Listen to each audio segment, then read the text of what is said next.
Hi guys, just some quick help for people at a beginning level practicing the drill where one person's got their arm up to yours and you're whacking the arm away at the same time as you hit them, or if they were to take their arm away, because I've got forward energy, that's just going to go forward, but I'm assisting it by hitting the arm away.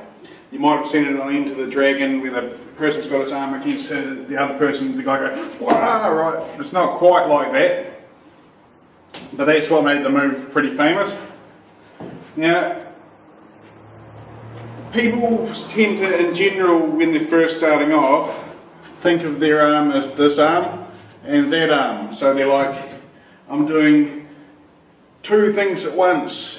And people actually, from what I've noticed, have a bit of difficulty with it. One thing I think back to when I was about 18, just beginning, to memorise the movement, I would go up to a door ledge and I'd just hit the door and do the punch movement at the same time. But of course that's teaching you to punch the wrong way, so ultimately if you've done that thousands of times that would be bad because you'd get in the habit of punching wrong. It's the same with when people try it on the dummy.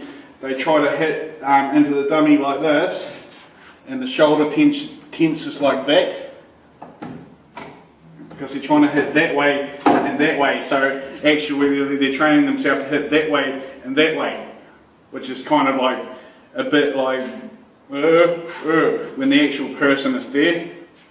So what I do on my training dummy to practice the movement is I actually visualise the person here, because this here is similar feeling to when you actually make contact with a human being. And so when you hit here and here, stand in the stance,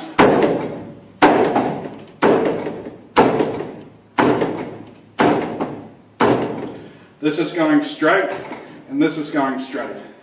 So it's not one going that way and one going that way.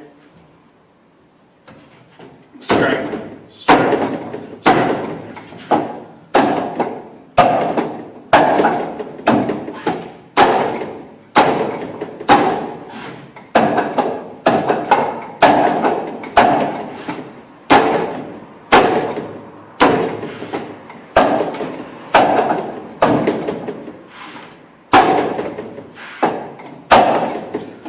Okay, so I hope that was a bit of help. There's no substitute for a training partner, but I'm happy if people can just get the general motion, okay? Because some people are thinking one arm, another arm, where actually both movements is just one movement. So when you're walking down the street, you don't think of moving this leg, moving that arm, moving this leg. You just think of your body moving, and it does it. So, hope that's of help for the person that was asking about it. I'm just going to talk briefly about what I meant by hitting away from the dummy.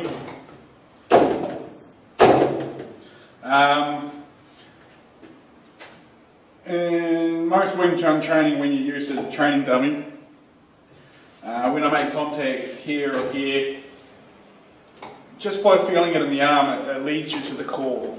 And if I just pop my arms randomly here and here, I can feel that that's where I've got to go, that's where I've got to go, that's where I've got to go. So it's always training you to feel where the core of the training dummy is. But I'm using it in a different sense. Just making use of the arm sticking out. In the pack-sow punch exercise, one person's like this, and the person on the other side is like this. So it's this against this. So here is this against this. Here it goes boom boom, and here it goes boom boom. So it's the same general shape. So I'm just using my imagination in a way that makes sense to me. So yeah, I just thought I'd clear that up, because obviously when you're doing the training with the dummy, you wouldn't be hitting away from the dummy, you wouldn't do your form like this. Oh shit, I missed it. Oh no. I mean, you can use it for subtle things like that. You could be thinking, I'm going to get out of someone's way and then get straight in there. When you've got a grasp of the basics, it's up to you what you do with them.